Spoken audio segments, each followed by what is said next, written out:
नमस्कार, आदाब, बहुत बहुत स्वागत आप सभी का। आप देख रहे हैं खास कार्यक्रम नजर और नजरिया। मैं हूं आपके साथ बुशरा खानम फहद। संसद के मॉनसून सत्र का आज आखिरी दिन था और आखिरी दिन भी हंगामे की भेंट ही चढ़ गया। आपने देखा लगातार संसद के पूरे ही इस मॉनसून सत्र में कोई भी कायदे का काम नहीं हो पाया। लगातार विपक्ष ये मांग करता रहा कि एसआईआर पर चर्चा कराई जाए। वो संसद के बाहर, संसद के अंदर इसको लेकर लगातार हंगामा करता रहा, लेकिन इस पर चर्चा नहीं कराई गई। आज आप ये देखिए कि जब मॉनसून सत्र का आखिरी दिन था तो प्रधानमंत्री नरेंद्र मोदी संसद में अवतरित हुए। जी हाँ, वो अवतरित ही होते हैं और उनको देखकर खुद उन्हीं के पार्टी के नेता या एनडीए के जो नेता हैं वो हक्का बक्का ही रह जाते हैं। अचानक वो खड़े हो जाते हैं और मोदी मोदी के नारे लगाने लगते हैं। उनको भी समझ में ये नहीं आता है कि आखिर मोदी जी पार्लियामेंट में कैसे अवतरित हो गए। आप ये तस्वीर देख लीजिए। इस तस्वीर में आप देखेंगे कि कभी आपने नहीं देखा होगा कि कोई और नेता जब पार्लियामेंट में एंट्री कर रहा हो तो लोकसभा के, संसद के इस चैनल में इस तरह से उनको दिखाया जाता हो जैसे मोदी को दिखाया जाता है। उनको आते हुए, जाते हुए, हाथ मिलाते हुए, बैठते हुए, उठते हुए हर मुद्रा में दिखाया जाता है। लगता है कि जैसे ये पूरा का पूरा चैनल ही उनके लिए डेडिकेटेड हो। अब आप ये देखिए कि जब प्रधानमंत्री आए तो पूरे एनडीए और बीजेपी के जितने भी सांसद थे वो उठ खड़े हुए, मोदी मोदी के नारे लगाने लगे। लेकिन हुआ क्या आज आखिरी दिन? नरेंद्र मोदी के मुंह पर ही विपक्ष के तमाम नेताओं ने वोट चोर, गद्दी छोड़ के नारे लगाए। सोचिए नरेंद्र मोदी का चेहरा कैसे उतर गया होगा जब उन्हीं के चेहरे पर उनको ही चोर कहते हुए उनसे ही ये कहा जाए कि गद्दी छोड़ वोट चोर। सुनिए आप जरा इसको, इन नारों को। उनकी समस्याएं और व्यापक जनहित के मुद्दों पर 55 प्रश्न ही मौखिक उत्तर दिए जा चुके। हम सभी ने और व्यापक जनहित के मुद्दों पर उनकी समस्याएं और व्यापक जनहित के मुद्दों पर 55। तो राहुल गांधी का दिया हुआ नारा आज पार्लियामेंट में इस तरह से गूंजा कि जब प्रधानमंत्री की एंट्री हुई तो वोट चोर, गद्दी छोड़, मोदी मोदी का जो नारा लग रहा था उस पर वोट चोर, गद्दी छोड़ भारी पड़ता हुआ नजर आया और मोदी मोदी की जो आवाज थी वो कहीं दब गई और वोट चोर, गद्दी छोड़ लगातार हमें पार्लियामेंट के अंदर सुनने के लिए मिला। आज मॉनसून का आखिरी दिन था और आखिरी दिन भी भारतीय जनता पार्टी पर भारी ही पड़ा। जिस तरह से आज विपक्ष के इन तमाम सांसदों ने ये नारे लगाए। उसके बाद आप ये देखिए, एक फॉर्मेलिटी होती है कि जब पार्लियामेंट का सेशन खत्म होता है तब जो लोकसभा स्पीकर हैं वो चाय के लिए तमाम सांसदों को बुलाते हैं। आज भी वैसा ही हुआ, लेकिन राहुल गांधी समेत विपक्ष का कोई भी नेता उसमें शामिल नहीं हुआ और ये एक तरह का एजिटेशन था, क्योंकि आपने देखा कि किस तरह से ओम बिरला का लगातार जो रवैया सांसदों के प्रति रहा है। सरकार जो कुछ कर रही है वो तो है ही, लेकिन जो एक निष्पक्ष चेयर है वो भी कैसे एक पार्टी के लिए काम करती हुई नजर आ रही है, वो भी सबने देखा। और एक तरह से अपना विरोध प्रदर्शन जताते हुए राहुल गांधी समेत तमाम जो विपक्ष के नेता हैं उन्होंने इस चाय पार्टी का पूरे तरीके से बायकॉट किया। इसके अलावा आज जब प्रधानमंत्री इस जो चाय पार्टी थी इसमें जब शामिल हुए तो आप देखिए वो क्या कटाक्ष कर रहे हैं। वो कह रहे हैं कि कांग्रेस में भी कई बड़े काबिल नेता हैं, युवा नेता हैं और राहुल गांधी डरे हुए हैं, राहुल गांधी घबराए हुए हैं, इसीलिए उन नेताओं को बोलने का मौका नहीं देते हैं। अब आप सोचिए कि भारतीय जनता पार्टी में मोदी जी के अलावा और अमित शाह के अलावा और किसको बोलने का मौका मिलता है?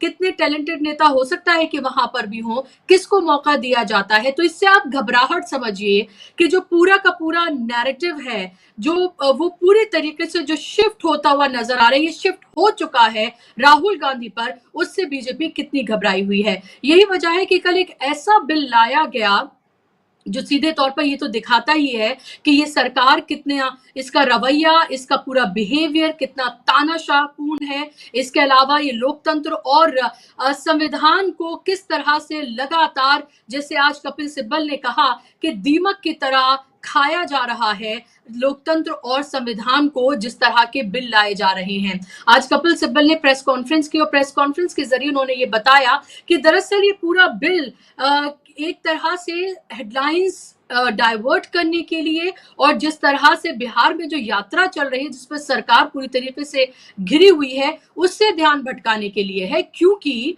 ये बिल सरकार पास ही नहीं करवा सकती है, क्योंकि एनडीए के पास अभी 293 का बहुमत है, यानी कि 293 एमपीज है।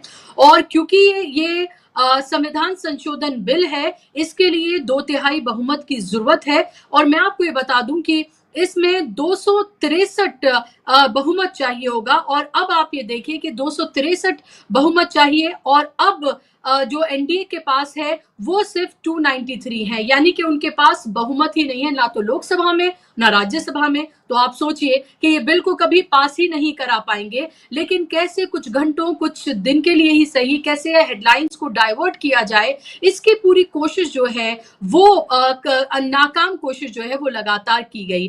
कल राहुल गांधी का एक बेहतरीन भाषण जो है हमें देखने के लिए मिला, जहां उन्होंने जगदीप धनखड़ से लेकर इस बिल को लेकर और इसके साथ साथ यात्रा कैसे उनकी कामयाब हो रही है, इस सब पर उन्होंने अपनी बात को रखा है। सबसे पहले मैं आपको सुनवाना चाहूंगी कि इस बिल को लेकर राहुल गांधी ने क्या कहा है। सुनिए आप जरा, बहुत महत्वपूर्ण बात उन्होंने कही है। There is a lot of action going on. You must have heard, and I'm sure all of you have heard of the new bill that the BJP is proposing. We are going back to medieval times when the king could just remove anybody at will. There's no concept of what an elected person is. He doesn't like your face, so he tells ED to the case, and then democratically elected person is wiped out within 30 days. This is new. तो आपने सुन लिया यहाँ पर कि हमें medieval era में ले जाना चाहते हैं, जहां पर आपको किसी का चेहरा नहीं पसंद है तो आप उसको हटा दीजिए, और यहाँ पर ईडी सीबीआई भेजकर किस तरह से जेल में डालकर किसी भी मंत्री, मुख्यमंत्री, राज्य मंत्री किसी को भी हटाया जा सकता है किसी भी वक्त। जो यात्रा चल रही है वो यात्रा फिर से रिज्यूम हो गई है, हजारों की तादाद में लोग वहां पर इससे जुड़ रहे हैं, और क्या कुछ कहा है राहुल गांधी ने इसको लेकर वो भी आप सुनिए।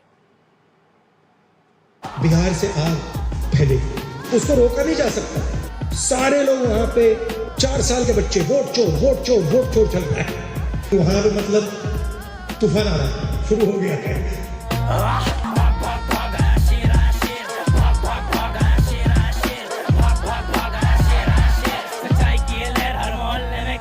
इनकी थिंकिंग थी कि महाराष्ट्र चोरी कर लिया, हरियाणा चोरी कर लिया, बिहार चोरी कर लेंगे, बंगाल चोरी कर लेंगे, असम चोरी कर लेंगे, मगर अब लग रहा है कि बिहार से आग फैले। तो पूरी बॉडी लैंग्वेज आप ये देखिए, और जिस तरह से पूरी एडिटिंग जो है वो की जा रही है, शेर आया राहुल गांधी को इस तरह से दिखाया जा रहा है। राहुल गांधी पूरे इंटरनेट पर वायरल हैं।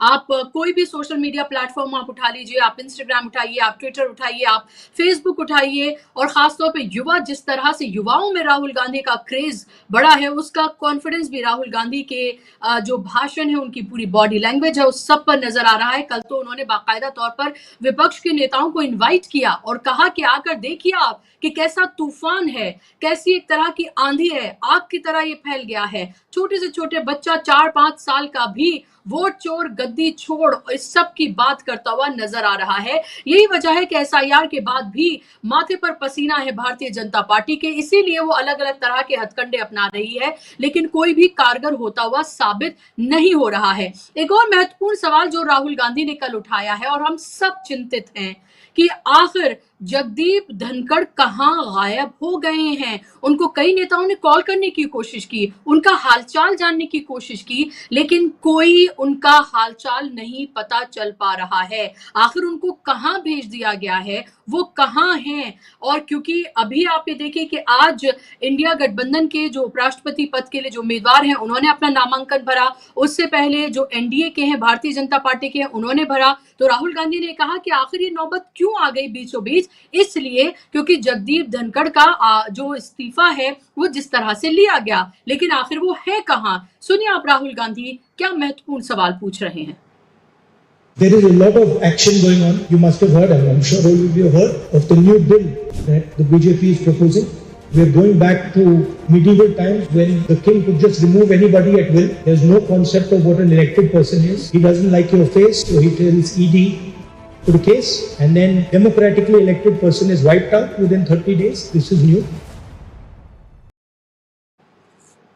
तो वो बाइट भी हम आपको सुनवाएंगे। ये तो उन्होंने उस बिल के लेके कही है, लेकिन राहुल गांधी ने बहुत महत्वपूर्ण सवाल उठाए, चिंता जताई उन्होंने कि आखिर कहाँ हैं जगदीप धनखड़। और अब आप ये देखिए कि पूरी तरीके से कल जिस तरह से अमित शाह के ऊपर जो बिल था उसको फाड़ कर जो फेंका गया है, अब उसको लेकर भी भारतीय जनता पार्टी अलग अलग तरह के एक नैरेटिव गढ़ती हुई नजर आ रही है। कंगना रनौत ने तो यहां तक कह दिया कि अमित शाह के ऊपर पत्थर मारे गए हैं। अब पत्थर अगर किसी के ऊपर मारा गया होगा तो जाहिर सी बात है उसे चोट लगी होगी, और चोट लगी होती तो क्या अमित शाह ये बताते नहीं? हमने भी पूरी वो कार्रवाई देखी, वहां कागज फाड़कर उनके ऊपर फेंके गए हैं, और ये एक तरह से विरोध जताया था, विरोध जताने का एक अग्रेसिव तरीका था विपक्ष का, क्योंकि जिस तरह का बिल लाया गया था उसमें वो अग्रेशन जो है वो दिखाना चाहते थे, किसी भी कीमत पर हम इसको मंजूर नहीं करेंगे।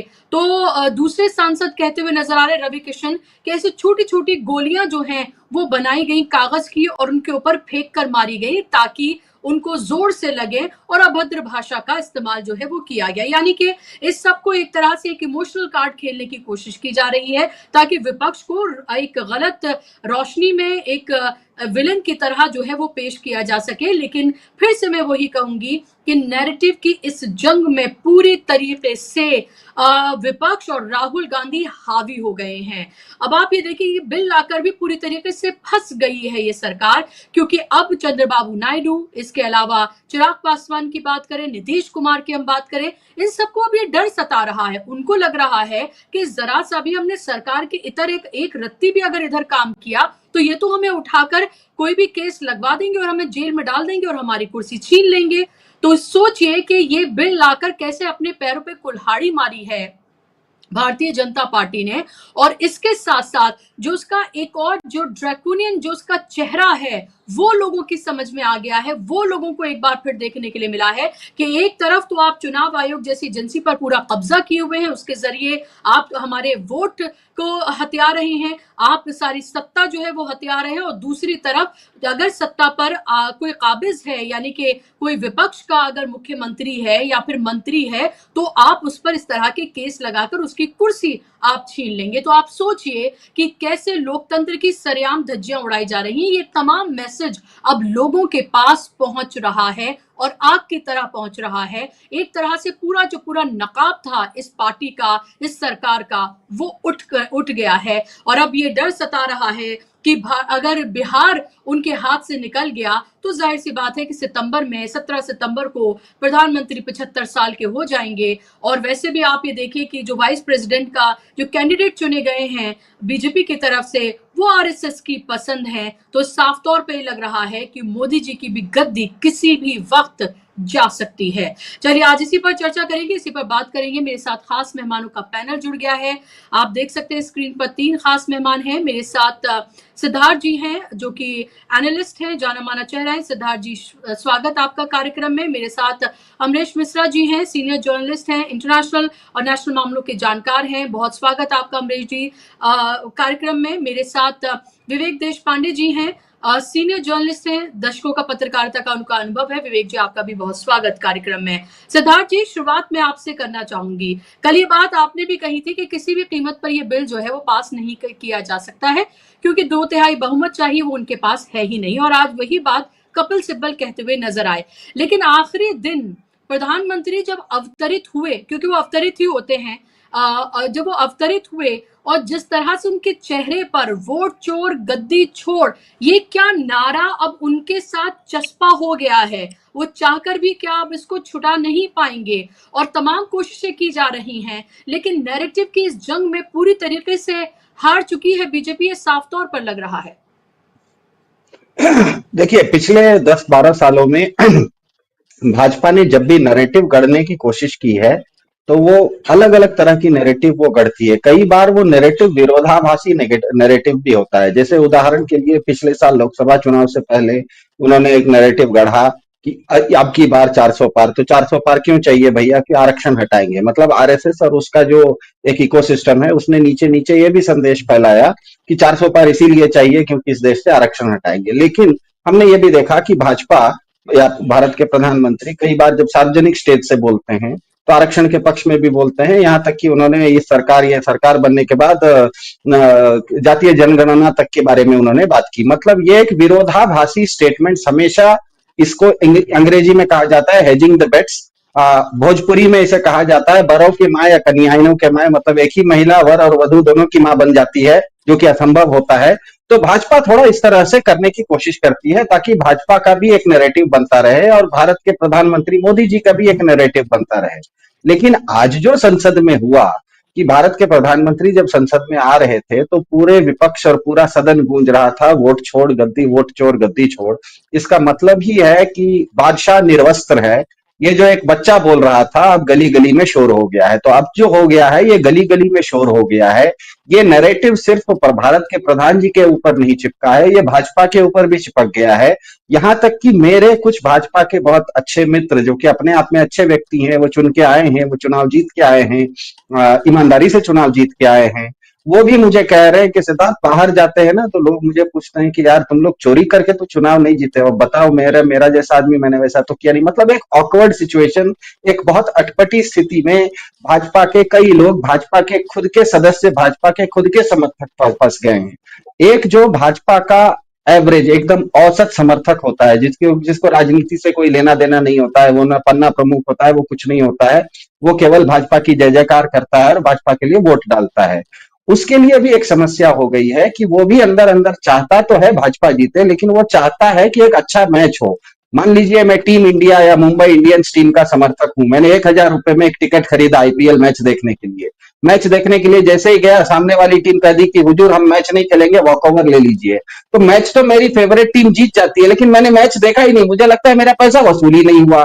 तो भाजपा के जो समर्थक हैं उनको भी चाहिए कि भाजपा जीते भी तो कम से कम चुनाव तो हो, चुनाव करने के बाद एक अच्छा मैच तो हो। यहां पर तो इन्होंने सूरत जैसी स्थिति ले आई है। पिछले साल लोकसभा चुनाव में एक सूरत नाम का सीट है जहां पर कि 20 लाख लोगों ने वोट ही नहीं डाला, एक भी आदमी का उंगली पर निशान ही नहीं आया। उन्होंने बाकी सभी कैंडिडेट को विड्रॉ करवा दिया, भाजपा का कैंडिडेट निर्विवाद क्या कहते हैं निर्विरोध चुना गया। इसका मतलब तो जनता ने वोट ही नहीं डाला। एक ऐसा मैच हुआ जिसमें कि क्रिकेट के फैन स्टेडियम में गए ही नहीं और टीम मैच जीत गई। तो मेरे ख्याल से एक अटपटी स्थिति में भाजपा अपने आप को पहली बार पा रही है पिछले 12 साल में, कि कभी कभी पहले क्या होता था, उनके नैरेटिव में अगर चीज भाजपा के हाथ से जाती हुई दिख रही थी तो प्रधानमंत्री जी उसको बचा लेते थे। कभी कभी प्रधान जी के ऊपर अगर किसी तरह का अगर नैरेटिव नेगेटिव जाता था तो भाजपा उसको बचा लेती थी। दोनों एक दूसरे के लिए खेलते थे। लेकिन ये जो एक खेल हो गया है वोट चोर गद्दी छोड़, और वोट चोरी का जो मामला है, ये भले भीड़ आ रही है सड़क पे बिहार में,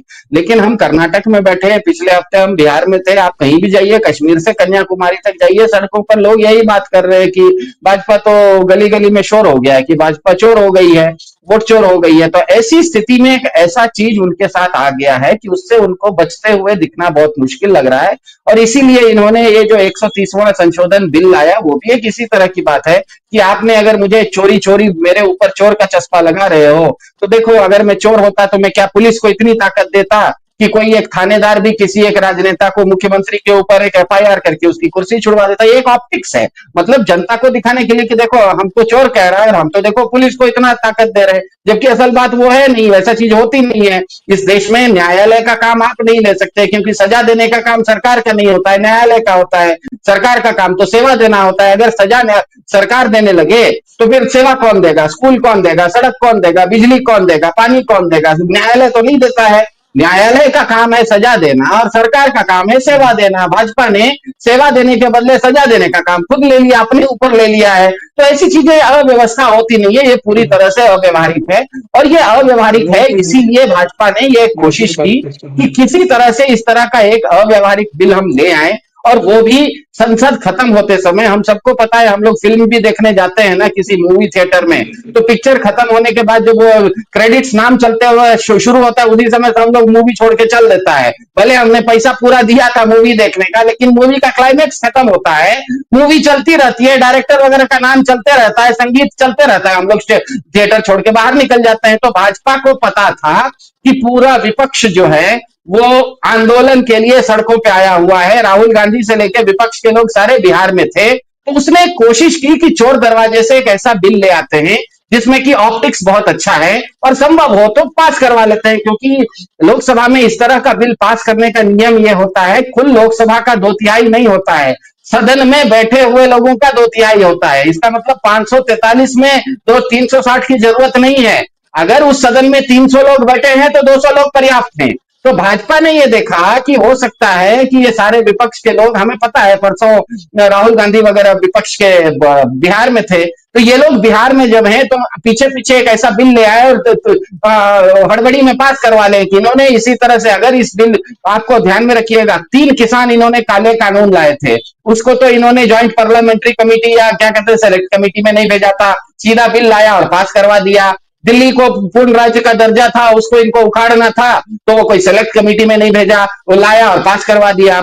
इस बिल को भी वैसा लाने की कोशिश थी, लेकिन विपक्ष समझदार था, वो समझ गया कि ये चोरी छुपे बिल लाएंगे। रातों रात राहुल गांधी जैसे लोग अपनी यात्रा को एक दिन के लिए वहां पर विराम देके दिल्ली आ गए और कल जैसे देख लिया कि पूरा विपक्ष है तो इनके पास रास्ता नहीं बचा और इस बिल को इन्होंने क्या कहते हैं सेलेक्ट कमेटी में भेज दिया। तो ये जो कोशिश इनकी चल रही है, मेरे ख्याल से ये पूरे अपने आप में बताता है कि एक तरह से हताशा है बीजेपी और बीजेपी के नेतृत्व में। बचपन में प्राइमरी स्कूल में हम लोग एक कहानी पढ़ते थे, गलीवर और लिलीपुट। गलीवर बहुत बड़ा था, लेकिन एक बार जब वो गिर गया तो छोटे छोटे लिलीपुट भी जो थे ना, वो भी अपनी अपनी रस्सी से उसको बांध दिए थे। तो ये एक ऐसी स्थिति आ गई है कि जनता भी उनको वोट चोर बोल रही है, आरएसएस भी उनको उपदेश देने लगा है। आपके मोहन भागवत भी कह रहे हैं कि 75 साल में छोड़ दो। आप उनके गृह मंत्री खुद एक ऐसा बिल लाते हैं जो कि वो खुद नहीं पास करवा पाते। तो इसका मतलब यह है कि वो एक ऐसे अपने आप को घिरे हुए पा रहे हैं कि न तो नैरेटिव उनके हाथ में है और न ही लोकप्रियता है। क्योंकि हमें यह मानना चाहिए कि 2024 के लोकसभा चुनाव से पहले 2014 से 2024 तक भाजपा केवल चुनाव जीतती नहीं थी, भाजपा लोकप्रिय भी थी। हमें यह मानना पड़ेगा कि भाजपा लोकप्रिय भी थी। 2024 में यह स्पष्ट हो गया कि भाजपा चुनाव भी नहीं जीतती है और लोकप्रिय भी नहीं रही। दिक्कत यह है कि भाजपा के साथ दिक्कत यह है कि उसको पता है कि वो लोकप्रिय नहीं है, वो जनता का कोई काम नहीं किया है। एक आपको मैं डेटा बताता हूं, इस देश में 1995 के बाद पैदा हुए लोग करीब करीब 80 करोड़ हैं। 80 करोड़ इस देश की जनता 1995 के बाद पैदा हुई है। तो जो भी 1995 के बाद पैदा हुआ है, उसमें 18 साल के बाद आज तक जितने बार भी वोट किया है, वो केवल उसने बीजेपी की सत्ता देखी है। बीजेपी के अलावा कोई सत्ता उसने देखी ही नहीं है अपने जीवन में। तो उसके मन में है कि दूसरे की सत्ता क्या होती है। राहुल गांधी अगर कोई दूसरी बात करते हैं तो सुनना चाहिए, अगर स्टालिन तमिलनाडु में कुछ दूसरी बात करते हैं तो हमको सुनना चाहिए। एक फटीग फैक्टर होता है कि एक ही टीम, हम जब से पैदा हुए हैं साहब, एक ही सरकार सत्ता में है, तो लोकतंत्र होता क्या है, दूसरे लोग करते क्या है। तो इसलिए आपको ये जो वोट चोरी की यात्रा चल रही है बिहार में, इसमें इसलिए इतने ज्यादा युवाओं को आप देख रहे हैं, क्योंकि भारत की 80 करोड़ जनता इतनी युवा है कि उसने आज तक जितने बार भी वोट डाला है वो भाजपा के अलावा किसी दूसरे की राज में रही ही नहीं है। इसीलिए वो अब नाराज हो गई है, उसके अंदर गुस्सा है, वो चाह रही है कि दूसरे लोग क्या बोल रहे हैं वो सुने। और मेरे ख्याल से भाजपा को ये पता लग गया है। और क्या कहें इसको कि अब मेरे ख्याल से इसको अमरीश जी और देशपांडे जी ज्यादा अच्छे से समझाएंगे, लेकिन मेरे ख्याल से ये हताशा का ये प्रतीक है, ऐसा मुझे लग रहा है। बिल्कुल। अमरीश जी के पास मैं उससे पहले विवेक जी को मैं शामिल करूंगी। विवेक जी, ये हताशा, निराशा ये तो साफ तौर पर दिख रही है, लेकिन क्या आपको लग रहा है मोदी जी वाकई में इतने कमजोर हो गए कि हर कोई अब हावी होता हुआ नजर आ रहा है? क्या आपको लग रहा है कि बिहार गया तो उसके बाद अब दिल्ली की गद्दी भी जाएगी? कहीं ना कहीं पूरी बॉडी लैंग्वेज ही, पूरा हाव भाव उनका इसी तरह का ही नजर आ रहा है। आज भी आप देखिए कि वो चाय पार्टी में जिस तरह का कमेंट उन्होंने किया, ये कमेंट जो है वो क्या बता रहा है? वो यही बता रहा है कि आपके पास कुछ और है नहीं। तो वही आप घिसी पिटी बात बोल रहे हैं कि कांग्रेस में और भी बहुत लायक नेता हैं, राहुल गांधी डरे हुए हैं, किसी को बोलने का मौका नहीं दिया जाता है। अरे इतने सारे तो आपके पास चली गए कांग्रेसी, तो आप उनको क्यों नहीं दे देते बोलने का मौका? आप उनको दे दें, ये एक अलग बात है। लेकिन इसके अलावा जो पूरी परिस्थितियां बन रही हैं, जो कल जिस तरह का बिल लाया गया, जो बिहार की सिचुएशन है, जो राहुल गांधी इनवाइट कर रहे हैं विपक्ष के नेताओं को कि आइए देखिए, उस आंधी को देखिए, आप भी एक्सपीरियंस करिए कि बिहार में क्या हो रहा है। और बिहार के कुछ एक्सपर्ट तो ये कह रहे थे विवेक जी के शायद जेपी आंदोलन के बाद इतनी भीड़ पहली बार देखने के लिए मिली है बिहार की धरती पर। पुष्पा जी, जिस तरह से ये कानून का एक ड्राफ्ट लाया गया और पार्लियामेंट में इस कानून को इंट्रोड्यूस किया गया, वो पूरा जो तरीका है वो अपने आप में बहुत सारी बातों की ओर हमको इंडिकेट करता है। बहुत सारी बातें जो है वो जहन में आती है उसको देखते हुए कि सबसे पहले तो ये है कि ये डर गए है पूरी तरह से, डर का माहौल जो है जो इन्होंने क्रिएट किया था लोगों के लिए, पब्लिक के लिए, आम जनता के लिए और अपने अपोजिशन के लिए, उस डर से ये खुद ग्रासित है। ये सबसे पहले ध्यान में आता है, इसलिए कि कहीं ना कहीं चारों तरफ से जो मोदी जी घिर गए हैं, अंतर्राष्ट्रीय स्थिति ऐसी बनी हुई है कि अमेरिका, पाकिस्तान, तुर्कस्तान, अजरबैजान, नेपाल, बांग्लादेश, सारे जो देश है वो लाल आंख मोदी जी को दिखा रहे हैं। जिस ट्रंप पर इतना भरोसा मोदी जी ने किया, जिसके लिए होम हवन हुआ, वो ट्रंप जिस तरीके से मोदी जी को कंटेम्प्ट के साथ ट्रीट कर रहा है, वो भी मोदी जी के समर्थक देख रहे हैं। देखिए मोदी जी क्या करते हैं, उनका ऐसा है कि उनको बाकी जनता से कोई लेना देना नहीं, वो अपने समर्थक बनाए रखते हैं। उनका जो उनकी जो भक्त मंडली है जो हर हाल में उन्हीं के पीछे जाती है, बस वो खुश रहे और उनके साथ में उनका जो रैपो है वो बना रहे, यही कोशिश मोदी जी की हमेशा रहती है। लेकिन पहली बार ऐसा हुआ है कि अंतर्राष्ट्रीय राजनीति में मोदी जी का जो लॉस ऑफ फेस हुआ है, उसके चलते उनके समर्थक भी उनसे थोड़े से दूर हो गए हैं। कि जो समर्थक कभी किसी जमाने में ये कहते थे कि अंतर्राष्ट्रीय राजनीति में मोदी जी जो कहते हैं वही होता है, कोई भी बड़ा डिसीजन होता है, मतलब यहाँ तक मूर्खता यहाँ तक चली गई थी, समझ की मूर्खता यहाँ तक चली गई थी कि वो सचमुच ये मानते थे इनके समर्थक कि अंतर्राष्ट्रीय राजनीति में जो बड़े निर्णय होते हैं वो बगैर मोदी जी से पूछे होते ही नहीं है। और अब उनको ये रिवलेशन हो गया है, समझ में आ गया है कि कोई भी मोदी जी को बिल्कुल भी महत्व नहीं दे रहा है अंतर्राष्ट्रीय राजनीति में। तो उस मुद्दे पर भी मोदी जी के समर्थक जो है उनसे छिटक रहे हैं। ये एक अंतर्राष्ट्रीय जहां तक राजनीति का सवाल है, ये स्थिति बनी हुई है। दूसरा जो है, उनके बीजेपी के अंदर जो एक इम्प्लोजन वाली स्थिति है, जिसका हमने पहला एक परिणाम धनखड़ जी के रेजिग्नेशन के रूप में देखा। किसी को कोई पता नहीं था, किसी को कोई अंदाजा नहीं था कि बीजेपी और धनखड़ के बीच में एक्चुअली क्या चल रहा है। सडनली उन्होंने एक दिन रिजाइन किया, किसी को इस बात का अंदाजा नहीं था कि वो रिजाइन करने वाले हैं। बात यहां तक पहुंच गई है और संबंध यहां तक खराब हो गया है कि धनखड़ जी कभी भी रिजाइन कर सकते हैं। इस तरह का कोई बेसिक रिपोर्टिंग भी किसी न्यूज़पेपर, किसी चैनल ने नहीं किया।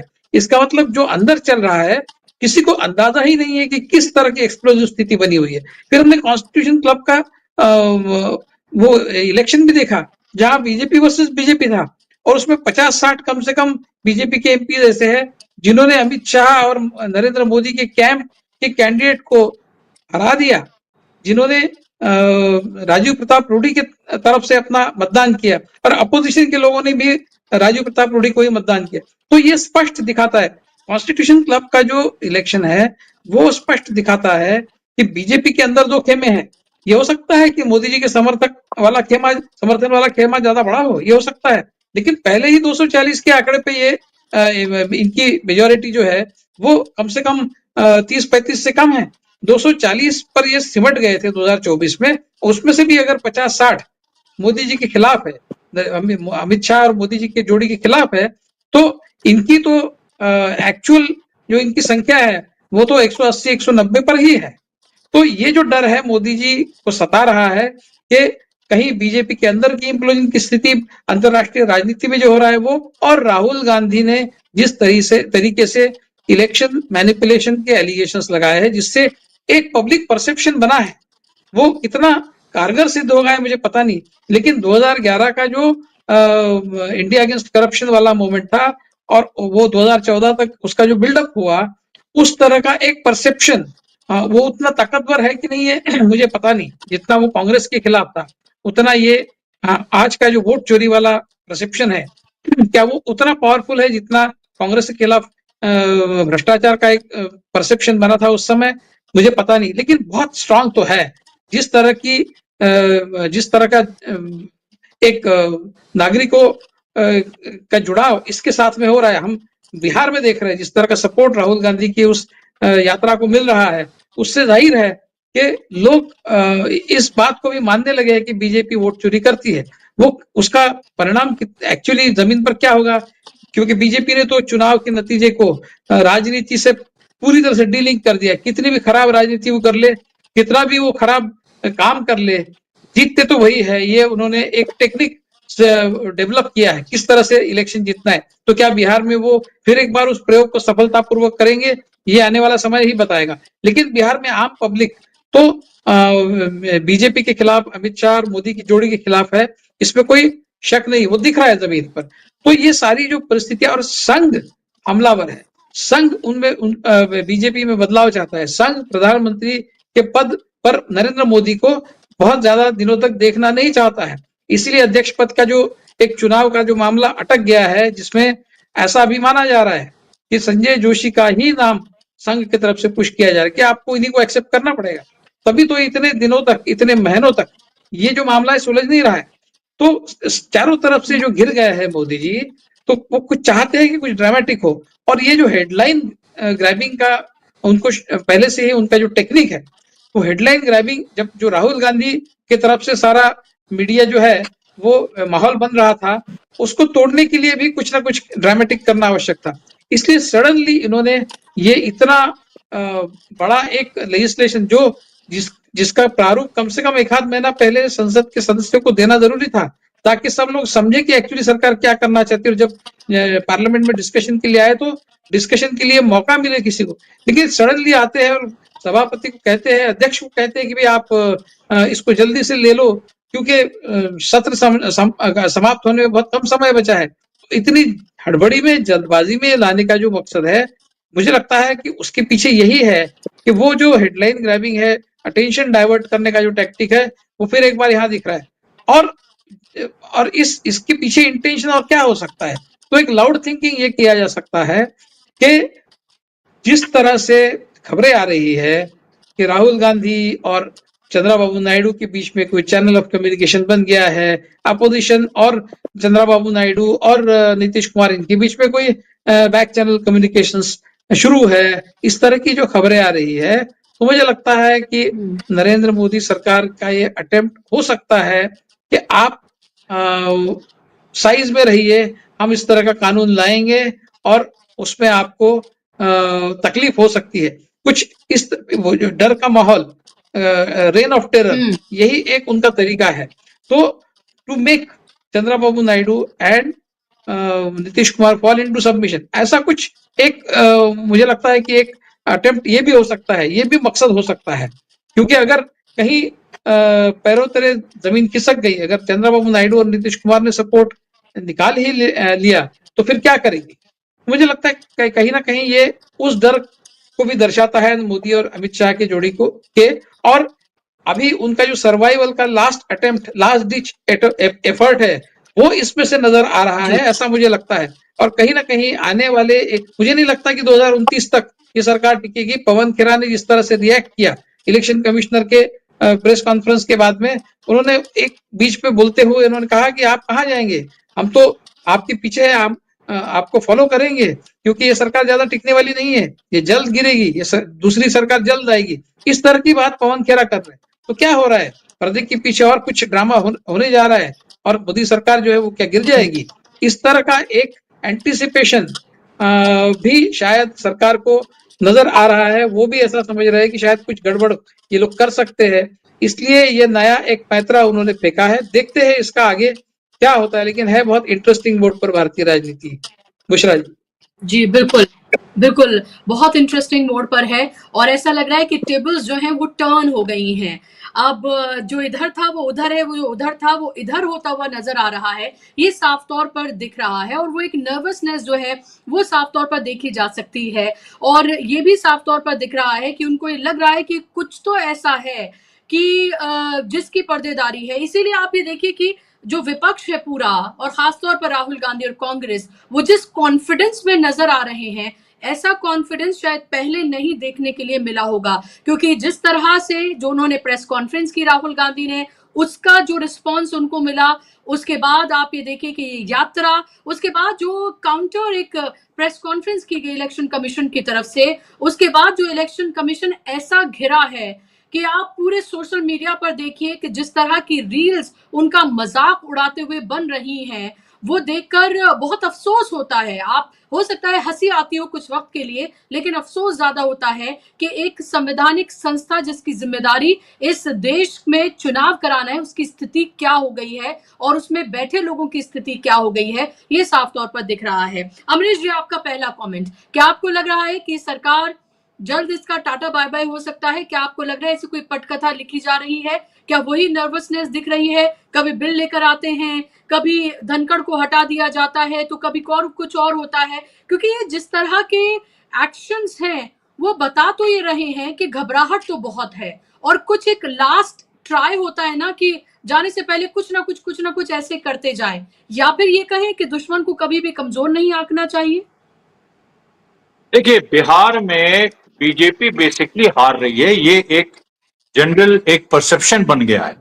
अब इसमें जो है बहुत सारे इफ्स एंड बट्स हैं, लेकिन बिहार, अच्छा, नरेंद्र मोदी को और कोई चीज इफेक्ट नहीं करती सिवाय चुनाव के, वो साबित हो चुका है। उनको आप जितना भी कुछ कह लीजिए, उनको पार्लियामेंट में, अब ये किसी के लिए बहुत बड़ी बात है कि भाई, और वैसे है बहुत बड़ी बात कि प्रधानमंत्री लीडर ऑफ द हाउस आ रहा है, उसके खिलाफ नारे लग रहे हैं, वोट चोर, गद्दी छोड़। अब ये, लेकिन उनको, उसको क्या, अब माइंडसेट जानते हैं सब लोग नरेंद्र मोदी का, उनको मतलब है बिहार हम जीत जाएंगे तो सब सब सब सही हो जाएगा। लेकिन यहीं पर पेच है, क्योंकि बिहार तक के जीतने के पहले का जो दौर है वही तो सबसे ज्यादा खतरनाक है। और उसमें देखिए 9 सितंबर आता है, जिसमें वाइस प्रेसिडेंट का चुनाव है, और ये जो बिल आया है इसमें ये भी एक एंगल है कि जिस तेलुगु ओरिजिन के कैंडिडेट को विपक्ष ने खड़ा किया है तमिल ओरिजिन के कैंडिडेट के खिलाफ, जो एनडीए के हैं, चंद्रबाबू नायडू किधर वोट करेंगे 9 सितंबर को? देखिए, ये बहुत इंपॉर्टेंट है, क्योंकि वाइस प्रेसिडेंट के चुनाव की प्रणाली अलग होती है, और चंद्रबाबू नायडू जो है वो कैसे, किस बिना पे वो इस तरह की एक स्थिति पैदा होगी जिसमें वो एक ऐसे आदमी को वोट करते हुए नजर आएंगे जिसको साउथ इंडिया के इंटरेस्ट के खिलाफ देखा गया है। क्योंकि जो एनडीए के जो प्रत्याशी हैं, उनकी स्टालिन से जो उनकी रन-इन्स हैं, जो उनके झगड़े हैं, वो सार्वजनिक है, और उसके साथ साथ उनको एंटी साउथ माना जाता है। और ये आप देखिए तो केरला से लेके और आंध्र प्रदेश से लेके, तेलंगाना से लेके, कर्नाटक से लेके, इन सारी सरकारों ने उनके बारे में अलग अलग दौर में एडवर्स कमेंट्स किए हैं। तो ऐसी स्थिति में ये बहुत ही पॉलिटिकली सेंसिटिव मैटर, इसमें चंद्रबाबू नायडू क्या करेंगे? तो अब ये जो बिल आया है, इसमें एक कोशिश हो सकती है कि एक चंद्रबाबू नायडू को भी डराने की बात हो। हालांकि मुझे ये बचकाना लगता है, क्योंकि एक तो देखिए, एक तो ये बात है कि इनके पास नंबर्स नहीं है, 360 363 चाहिए, और विपक्ष इतना भी अलर्ट, मतलब ऐसा भी नहीं है कि वो बिहार में जमा हुआ है और वो अगर बिल पे वोटिंग हो गई तो वो यहां नहीं आएगा। वो 3 कृषि कानूनों की बात अलग थी, वो कोविड का एक टाइम था, और उस समय एक स्थिति एक विपक्ष की भी दूसरी थी।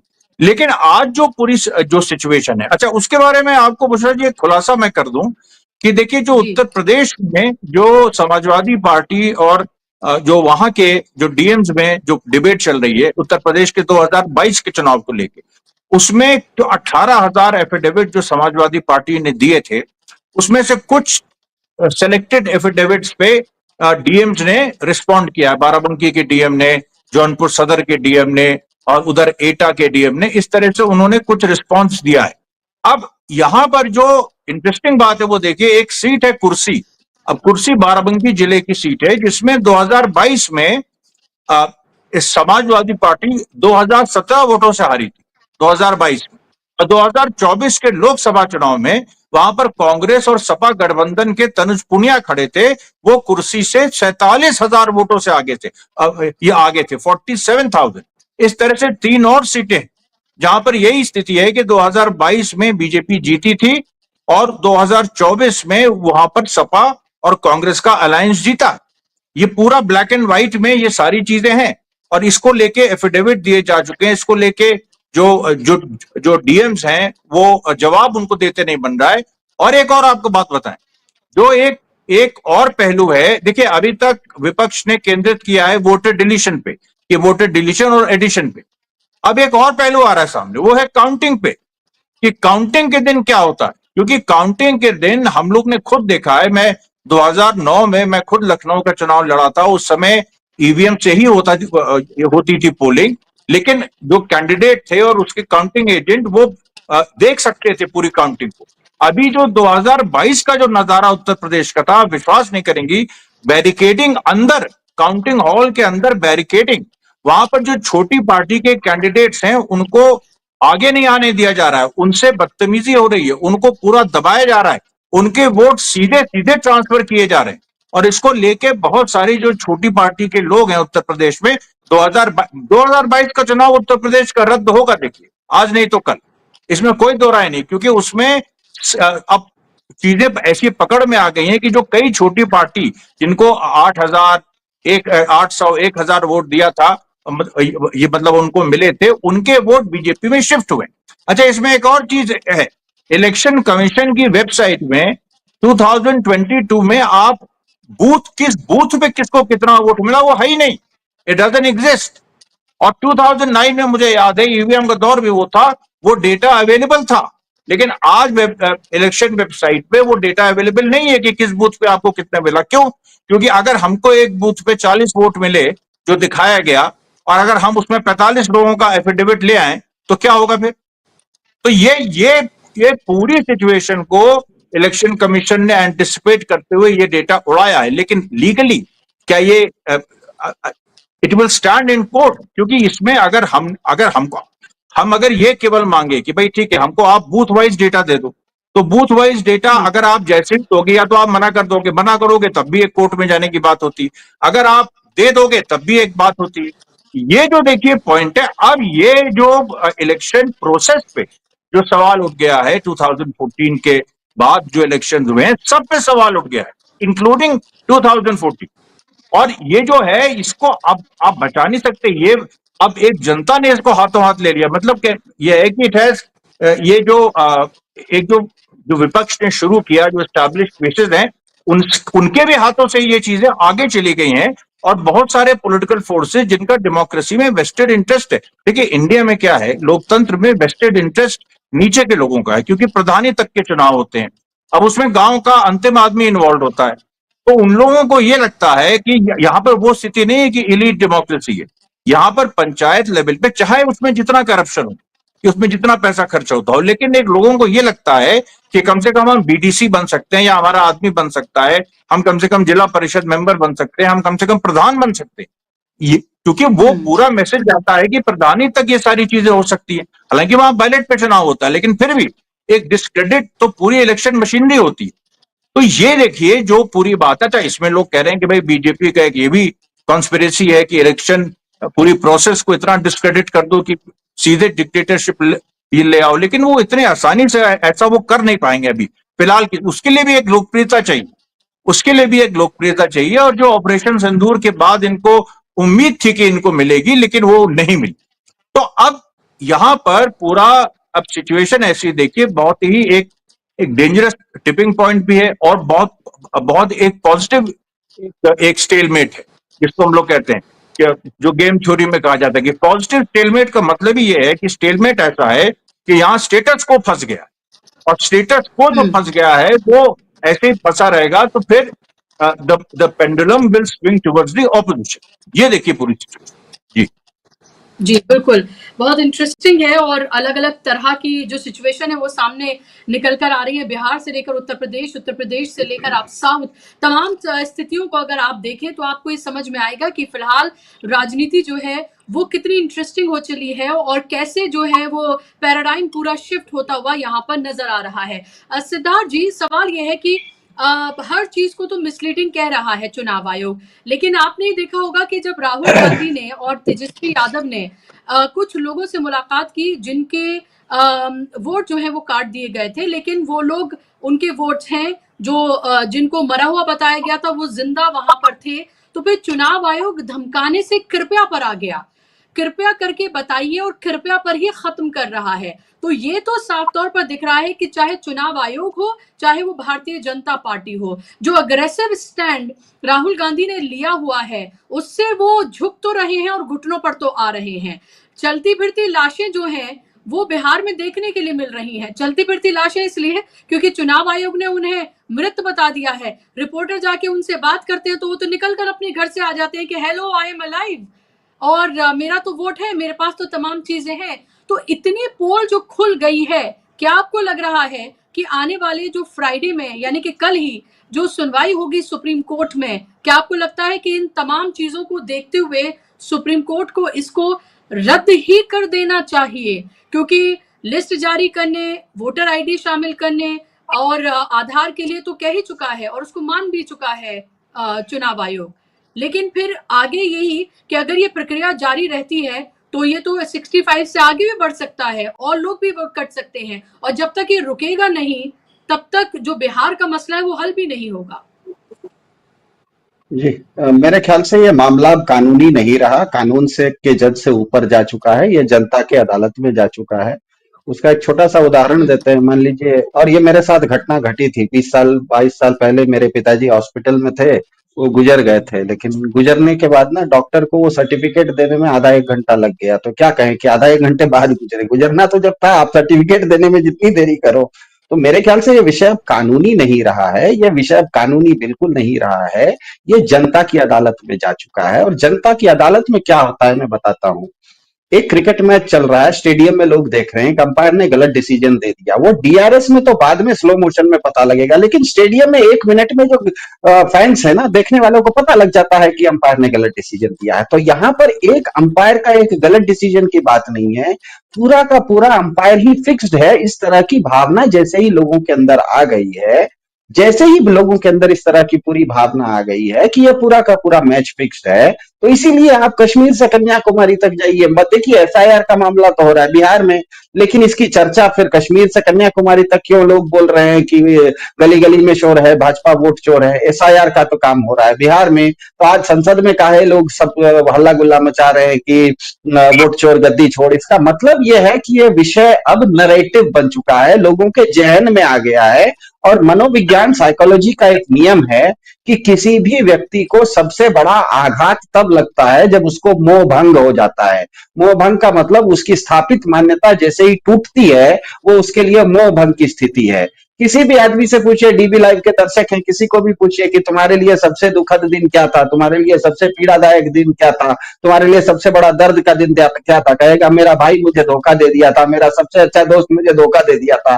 तो कोई भी व्यक्ति को जब अपने कभी धोखा देते हैं तो उसके लिए सबसे बड़ा मोह भंग होता है, और वो नासूर, वो दर्द उसको जीवन भर के लिए रह जाता है। और जैसे देश पांडे जी और अमरीश जी ने कहा कि ट्रंप ने जैसे ही ये सीज फायर प्रधान जी के हलक से जबरन अंदर ठेल दिया, उसके बाद से भाजपा की भक्त मंडली का मोह भंग हो गया है, और वो भयंकर मोह भंग हो गया है। क्योंकि जो भी था उनके पास एक तर्क तो था, एक तर्क था, वो भले तर्क सही था या गलत था, कि मोदी जी और कुछ किए हैं नहीं है, दुनिया में बहुत नाम हो रहा है, दुनिया में कोई भी उठता बैठता है, बाइडेन साहब भी इनका पैर छूते हैं और पुतिन साहब भी इनसे राय लेते हैं। तो अब तो स्पष्ट हो गया कि कोई किसी से इनसे राय नहीं ले रहा, उल्टा इनको अपनी राय इनके हलक के अंदर जबरदस्ती ठेल दे रहा है। तो ऐसी स्थिति में भाजपा का पूरा इकोसिस्टम इतना ज्यादा भयंकर रूप से, क्या कहते हैं, मोह भंग उसका हो गया है कि उसको डिफेंसिव हुए बिना कोई चारा नहीं है। और दूसरी बात, अगर भाजपा में भी बहुत सारे स्ट्रेटेजिस्ट लोग होते हैं, एक चीज ध्यान में रखिए, कोई भी क्षेत्रीय दल जो होता है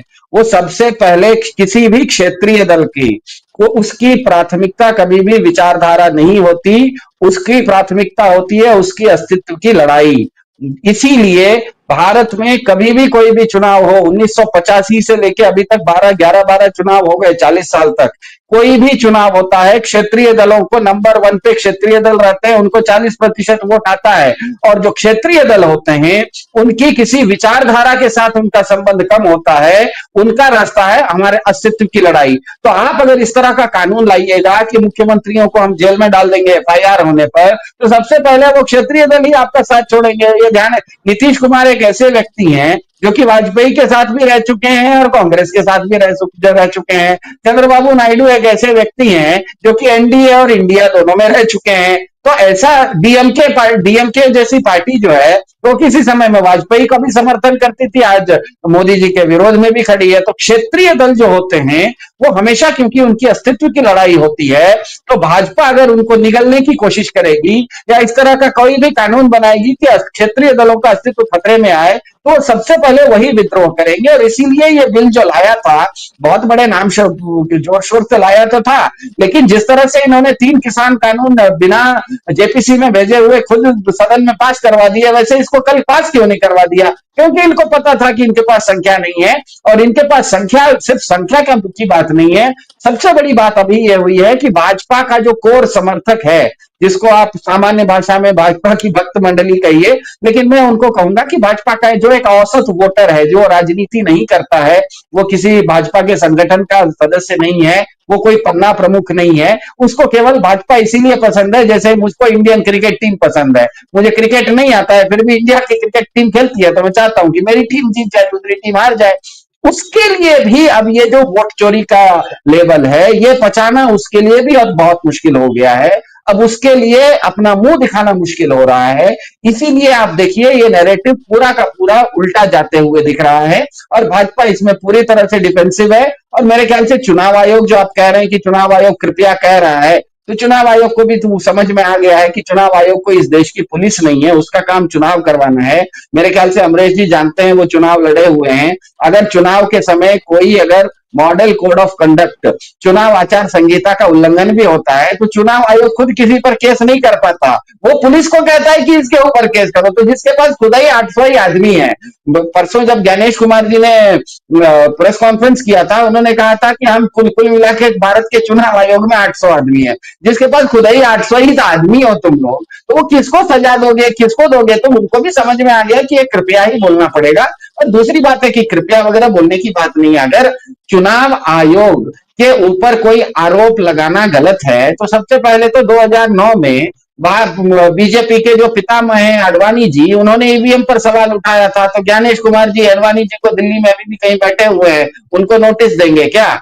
या अभी हाल फिलहाल में 2014 के चुनाव में भाजपा का ट्वीट है जिसमें कि उन्होंने चुनाव आयोग पे सवाल उठाया था। तो अंपायर के डिसीजन को चैलेंज करना, शुभमन गिल भी हर दूसरे मैच में अंपायर का डिसीजन गलत होता है तो ऐसे ऐसे करके कर देता है कि डीआरएस ले लो भैया, तो क्या कहते हैं, उससे वो अंपायर कहे कि नहीं मेरे डिसीजन को तुम ऐसे कैसे कर सकते हो, तुम अगला मैच खेलने से तुमको रोक देंगे। तो ये जो चीज है ना, ये मेरे ख्याल से भाजपा के खुद के समर्थकों को अब बच नहीं रही है। भाजपा का समर्थक भी भाजपा के वोट चोरी का जो भाजपा पे इल्जाम लग गया है, उससे वो भी अंदर से बहुत नाराज है। और जहां तक संघ की बात है, देखिए संघ की एक अपनी विचारधारा है, उस विचारधारा से कोई सहमति रख सकता है या असहमति रख सकता है, लेकिन हमें ये पता है कि संघ में जितने भी पुराने कार्यकर्ता हैं, अच्छे कार्यकर्ता हैं, उन्होंने अपने चाल चरित्र चेहरा की कुछ कुछ कोई एक अपनी बाउंड्री बांध के रखी हुई है। कोई एक उनका एक क्या कहते हैं आचार संहिता है, जिस आचार संहिता के अंतर्गत चलते हैं, व्यक्तिगत आचार संहिता। अब यहाँ पर जो है ये सारे व्यक्तिगत आचार संहिता का तो उल्लंघन हो रहा है, सारे व्यक्तिगत आचार संहिताओं का उल्लंघन हो रहा है। संघ का कोई भी, मेरे ख्याल से देश पांडे जी बताएंगे, संघ का कोई एक प्रचारक भी सर 8000 के हवाई जहाज में घूमता है क्या? मेबैक की घड़ी पहनता है क्या? रेबैन का चश्मा पहनता है क्या?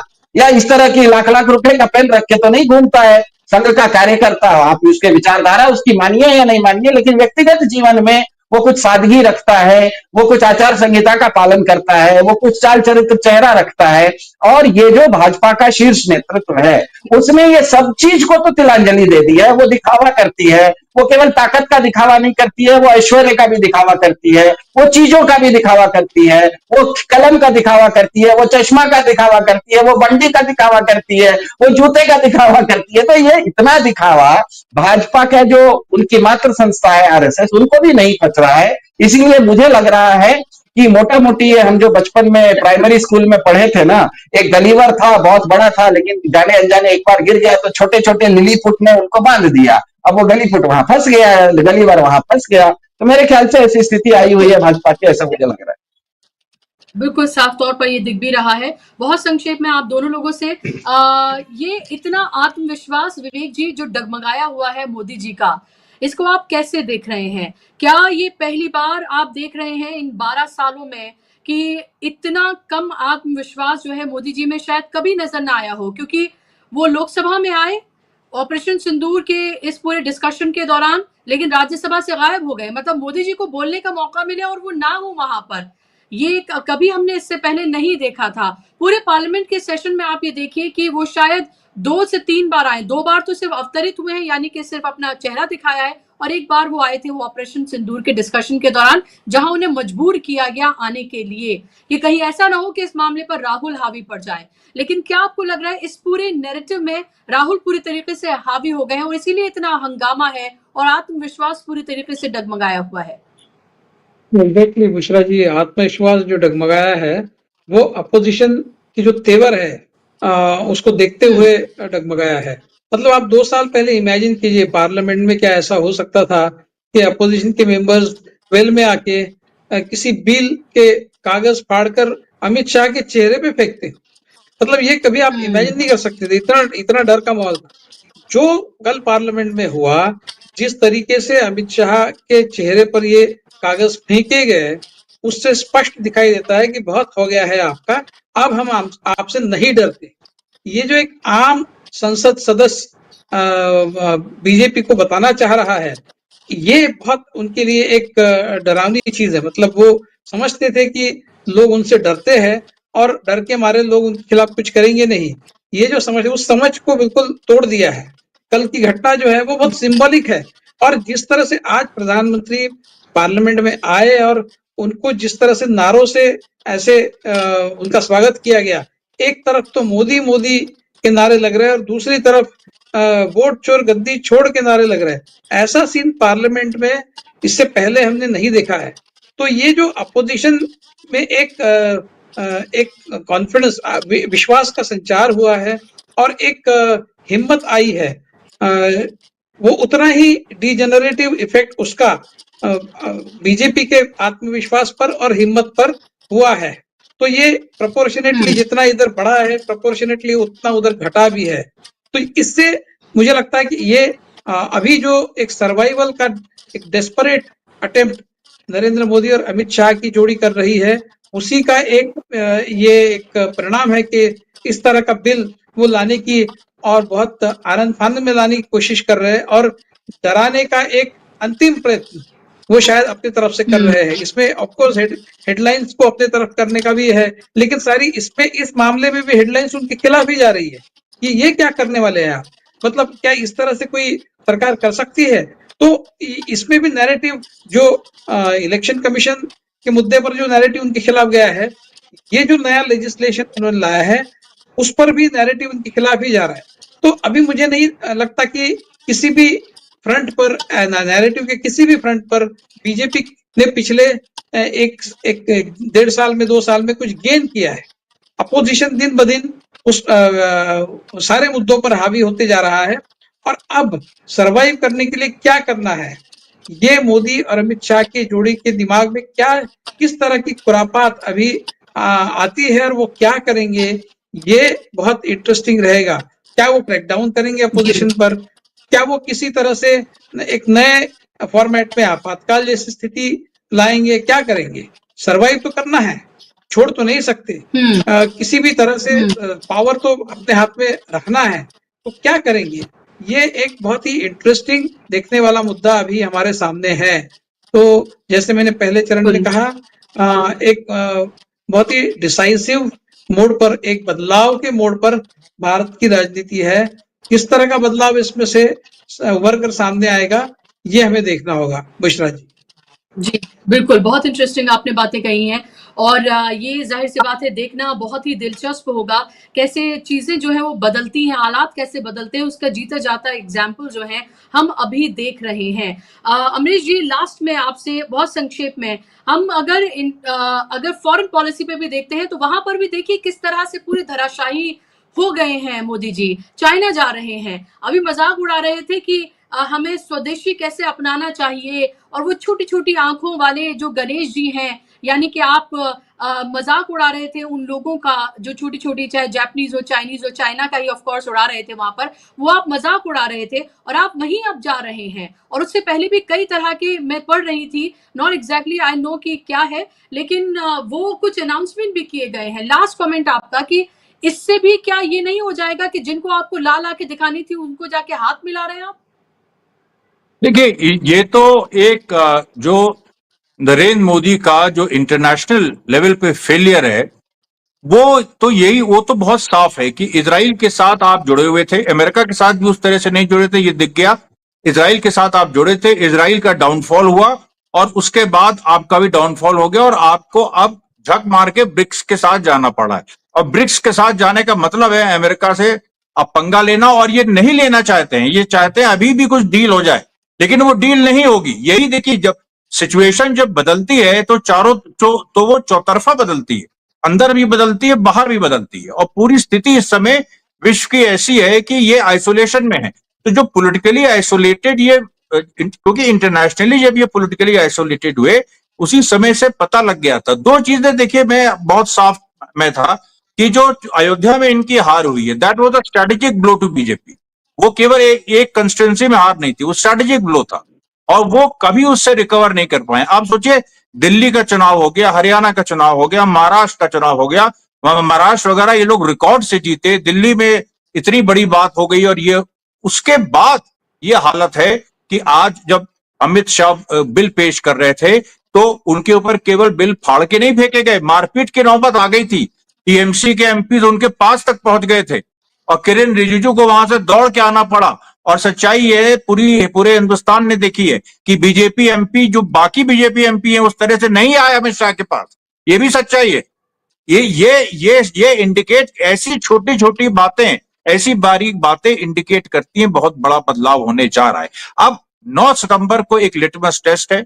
9 सितंबर के देखिए उसके बैकड्रॉप पे क्या होता है वो देखना है। जी जी बिल्कुल, और आप सही कह रहे हैं। महुआ मोइत्रा ने भी कल कहा कि इतने डरपोक हैं अमित शाह, सबको डराते रहते हैं, लेकिन खुद कितने डरपोक हैं कि पहली रो में नहीं बल्कि चौथी रो में जाकर वो बैठ गए थे। उनको इतना डर लग रहा था कि कहीं ऐसा ना हो कि उनके ऊपर किसी तरह का हमला हो जाए, क्योंकि पहले से ही जो एमपीज थे उन्होंने इंडिकेट कर दिया था, उन्होंने कहा था कि हम चाहे टेबल तोड़ देंगे, हम बिल को फाड़ के फेंकेंगे, हम कुछ भी करेंगे, लेकिन किसी भी कीमत पर इसको पास करने नहीं देंगे। और सबसे अग्रेसिव अगर कोई पार्टी कल नजर आ रही थी तो वो टीएमसी थी, क्योंकि उनको पता है कि सबसे पहले एक्सपेरिमेंट उन्हीं के प्रदेश में होना है, क्योंकि बीजेपी वहां किसी भी कीमत पर सत्ता पर काबिज होना चाहती है और वहां उसको किसी भी तरीके से हासिल करना चाहती है और वो हो नहीं पा रहा है। तो वो हमने देखा। तो जाहिर सी बात है कि आने वाला वक्त बहुत इंटरेस्टिंग है। देखना ये होगा कि 9 सितंबर, जिसकी बात लगातार अमरीश जी कर रहे हैं, कि तब क्या होता है। अगर टक्कर भी, मजबूत टक्कर भी अगर विपक्ष दे पाता है तो ये भी